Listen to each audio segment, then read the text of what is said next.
ওং নমঃ ভগবতে বাসুদেবায়। শ্রীমদ্ ভগবদ গীতা পঞ্চম অধ্যায় কর্মসন্ন্যাস যোগ। হরে কৃষ্ণ। আজ আমরা কর্মসন্ন্যাস যোগের 22 নম্বর শ্লোকটি শুনব। ये हि সংস্পর্শজা ভোগা দুঃখয়োনয়ো ये বতে আদি অন্তবন্তঃ কৌন্তেয় ন তেষু রমতে বুধঃ। অনুবাদ: বিবেকবান পুরুষ দুঃখের উৎসস্বরূপ ইন্দ্রিয়জাত বিষয় ভোগে আসক্ত হন না।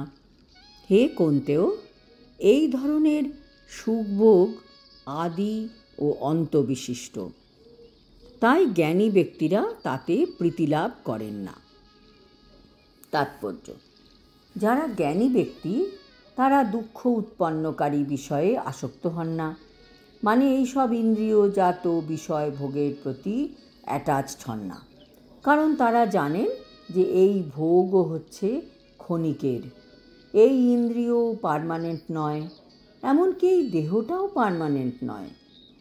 জ্ঞানী ব্যক্তি এও জানেন যে এই যে ভোগ্য বস্তুর দ্বারা সুখ, এর আদি আছে আর অন্তও আছে।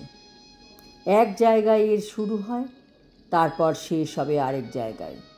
কাজেই সেই জ্ঞানী ব্যক্তি এই সব নিয়ে প্রীতি লাভ করেন না।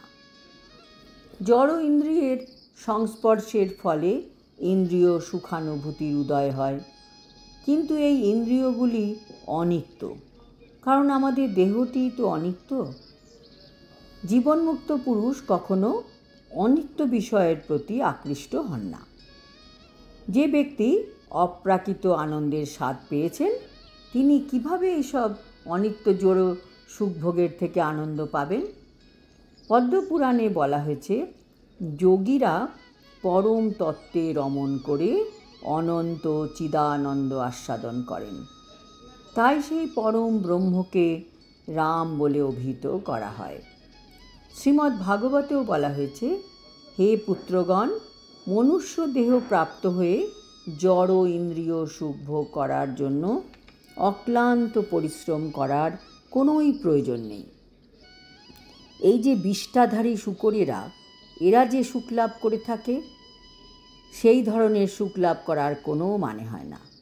বরং এই জীবনে তোমাদের তপশ্চর্যার অনুশীলন করা উচিত, যার প্রভাবে তোমরা শুদ্ধ হবে, পবিত্র হবে এবং তার ফলে অনন্ত চিন্ময় আনন্দ লাভ করবে। তাই যথার্থ যোগী বা জ্ঞানবান পরমার্থী ইন্দ্রিয় সুখের প্রতি আকৃষ্ট হন না, যা নিরবচ্ছিন্ন ভবরোগের কারণ। জীবের ভোগাসক্তি যত বেশি হয়, ততই সে জাগতিক ক্লেশের বন্ধনে আবদ্ধ হয়ে পড়ে। এই মানবদেহ খুবই প্রেশাস, কাজেই এই মানবদেহকে ভালো কাজে ব্যবহার করতে হবে। পশুরা যে কার্য করে, মানুষেরাও কখনো কখনো সেই রকম কার্য করে এই মূল্যবান জীবন অতিবাহিত করে। এটা কি করা উচিত? আজ এই পর্যন্ত।